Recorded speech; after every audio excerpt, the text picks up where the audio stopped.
Hi guys, story recaps here. I am going to explain a 1973 American supernatural horror film called The Exorcist. Please try to like or dislike the video, it is important to us. As the film begins, we see the hazardous city of Iraq. There was a lot of digging going on to find out what was going on. There was a photograph of Father Marin in the room. Father Marin, like many others, was part of the digging. While digging, they discover an amulet that belongs to demon Pazuzu. Pazuzu was a powerful demon that brought summer heat and droughts. On wet days, it also brings a locust swarm storm. These locusts were massive in number and annihilated all crops by attacking them. And this has negative consequences. There is a scarcity of food. People starve to death, and the most negative result was an increase in poverty. Pazuzu had a terrible enemy whose name is Lamashtu. Lamashtu was nothing more than a demon. Lamashtu's mistake is that he causes harm to the mother and her children. He separates children from their mothers and eats their blood. That is why people seek Pazuzu's help in rescuing mothers and children from Lamashtu. People use Pazuzu for protection despite the fact that it is also a demon. They rally behind him as he protects them from another demon, Lamashtu. Then Father Marin was shown who reach a point where he finds Pazuzu's statue. Two dogs were fighting there, which meant two demons were fighting Pazuzu and Lamashtu. After that, in Georgetown, we see Chris McNeil, who was performing the actress role in a film based on Students by filmmaker Burke. Chris had a 12-year-old daughter named Regan. Chris was a well-known actress. She had money, popularity, and all the luxuries of life. Both mother and daughters were seen together in the following scene. Chris discovers an Ouija board among her daughter's toys and asks her about it. She responds, "I often play with this board," and she says, "You can't play this game by yourself."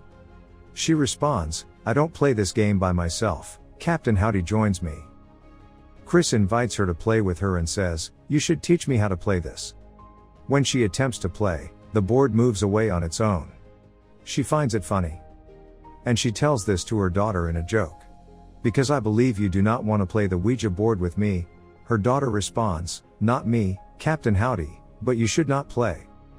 Chris laughs at her and doesn't take her seriously. Chris was then shown to be sleeping.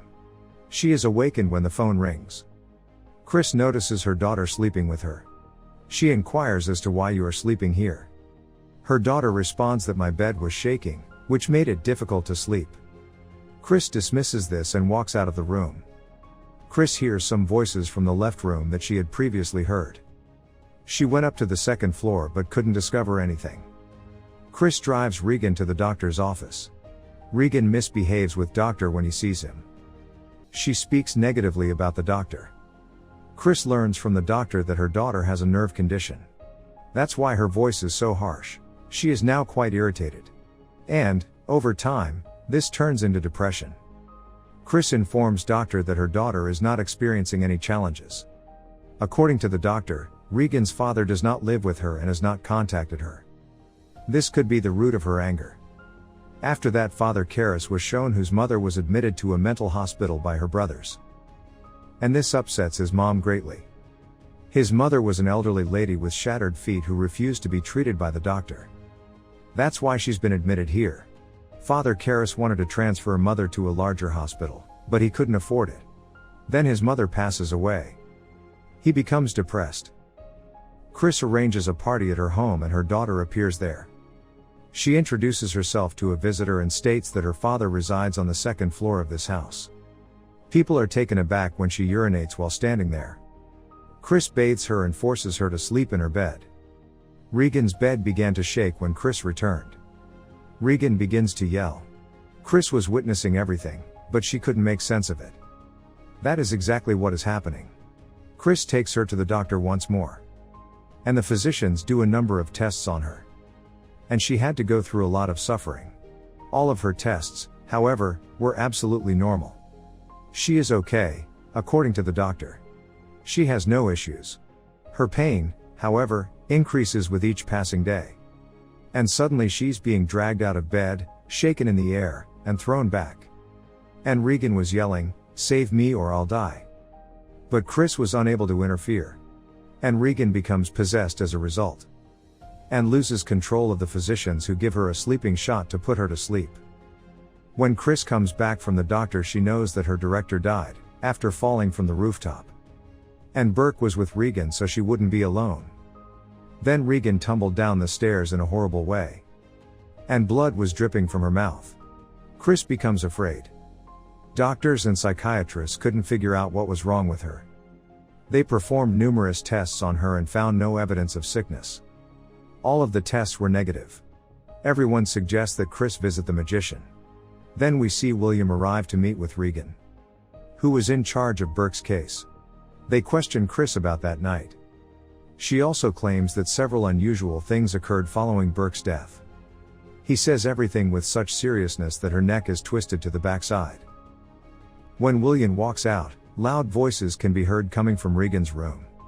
When Chris reaches out, she is astounded to learn that her daughter has harmed herself. And she was frequently harming herself and attacking Chris when she tried to stop her. Then their servants arrive, and the door closes on its own. And the cabinet in the room slides towards Chris. Chris, on the other hand, makes the perfect move at the appropriate time and saves herself. It was strange to see her daughter turn her head totally to the back. Regan talks in Bruce's voice and says, "Look what your daughter did to me." When Chris pays attention, she realizes that Burke was killed by the same monster. When Chris discovers the truth, she meets Father Karras. She also asks him to exorcise her daughter.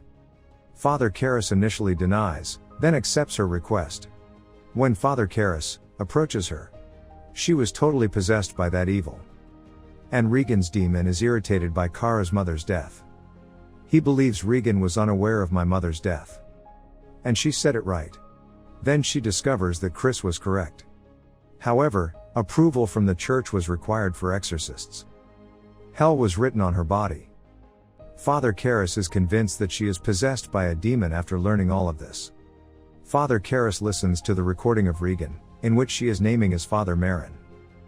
Karras, on the other hand, asks approval from the church for exorcism. However, the church decides to take the support of an experienced father who has already performed exorcisms with Karras. And it is at this point that the church decides to send Father Marin along with Father Karras. When Father Marin reaches out, he hears Regan yelling. Father Marin requests that the exorcism begin immediately.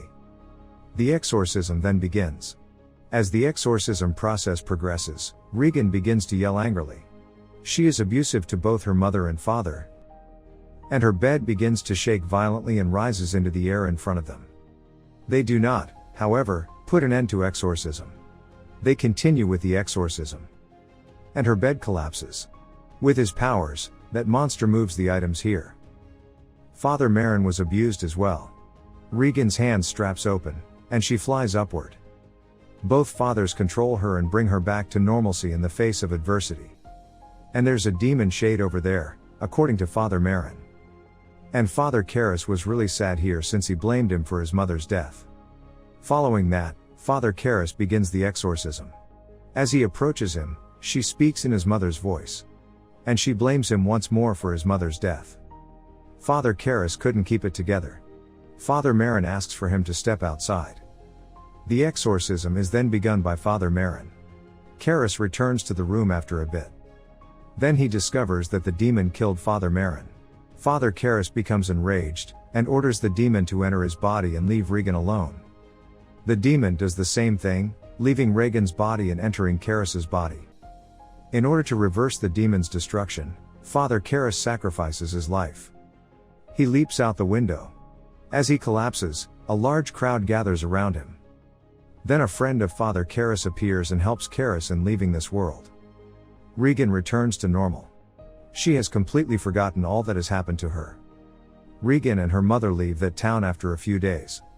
And with that, the film comes to an end.